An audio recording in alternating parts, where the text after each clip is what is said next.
Hello বন্ধুরা, অনেকদিন পর আজকে একটা ব্লগ নিয়ে চলে আসলাম। নানান কাজের জন্য ইদানিং ভিডিও একদমই দিতে পারি না, কোনো ভিডিওই আসলে করতে পারি না, সময় পাই না। তারপরে শরীরটাও যে খুব একটা ভালো যাচ্ছে তা না। কিছুদিন পর পর ঠান্ডা সর্দি লেগেই থাকে, কেন জানি না এরকম হচ্ছে। এবছরটা আমার একটু বেশি সমস্যা হচ্ছে। তো আজকে ভিডিওটা করার মূল উদ্দেশ্য হচ্ছে, আজকে আমরা যাচ্ছি এক জায়গায়, দূরে কোথাও যাচ্ছি, আমাদের শহর থেকে একটু দূরে, যেখানে অনেক পরিমাণে বরফ পড়ে। তো বাচ্চাদেরকে নিয়ে ওখানে একটু ঘুরতে যাচ্ছি। তো এখন সকালবেলা, এখন বাজে সকাল 11টার মতো। তো আমরা রওনা দিয়েছি। তো এখনও আমাদের আধা ঘন্টা মতো লাগবে যেতে।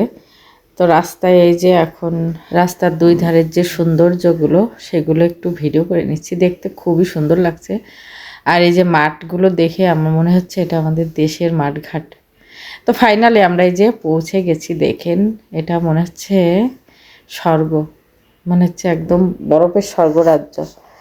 পৌঁছে গিয়েছি বরফের স্বর্গরাজ্যে। চারিপাশে পাহাড়, আর মাঝখানে সব পর্যটকরা সবাই ঘুরতে আসছে এখানে। এখানে শেয়ারে করে সব, বাচ্চারা বড়রা সবাই। তো আমরা তা শেয়ারে করব না, আমরা ঘুরবো, বাচ্চারা খেলা করবে একটু, এই তো এনজয় করবে। আমরা ঘোরাঘুরি করব, একটু ছবি টবি তুলব, সুন্দর একটা সময় কাটাবো। তারপরে দুপুরবেলা এখানেই খাওয়া দাওয়া করব, তারপরে ফিরে যাব। দেখেন পিছন দিকের, মানে কি বলবো, চোখে না দেখলে বিশ্বাস করবেন না যে কতটা সুন্দর এই প্রকৃতি, এত সুন্দর।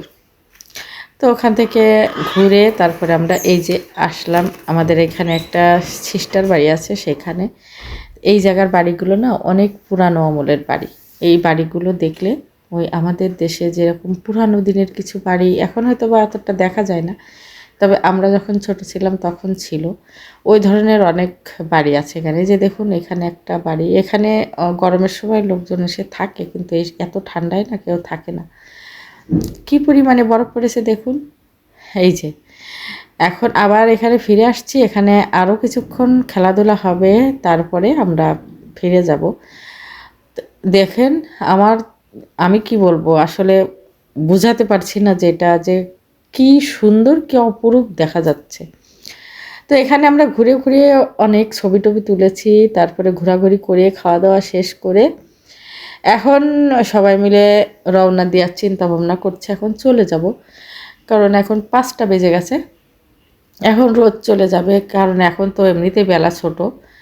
তো এই জন্য বেলা থাকতে থাকতেই চলে যাই, কারণ পাহাড়ি রাস্তা যেহেতু, রাস্তাগুলো বিপজ্জনক হয়ে থাকে, কারণ এই বরফের রাস্তা অনেক স্লিপ হয়।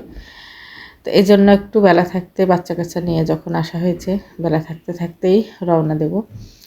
তো এই তো আমরা সুন্দর একটা সময় পার করে এখন বাড়ির উদ্দেশ্যে রওনা দিয়েছি। আর রাস্তার দুই ধারে দেখুন কি পরিমাণে বরফ পড়ে আছে। তো আপনাদের সঙ্গে দেখাতে দেখাতে বাসার দিকে চলে যাচ্ছি। তো ভিডিওটা কেমন লাগলো অবশ্যই কিন্তু কমেন্ট করে জানাবেন। সবাই ভালো থাকেন, টাটা।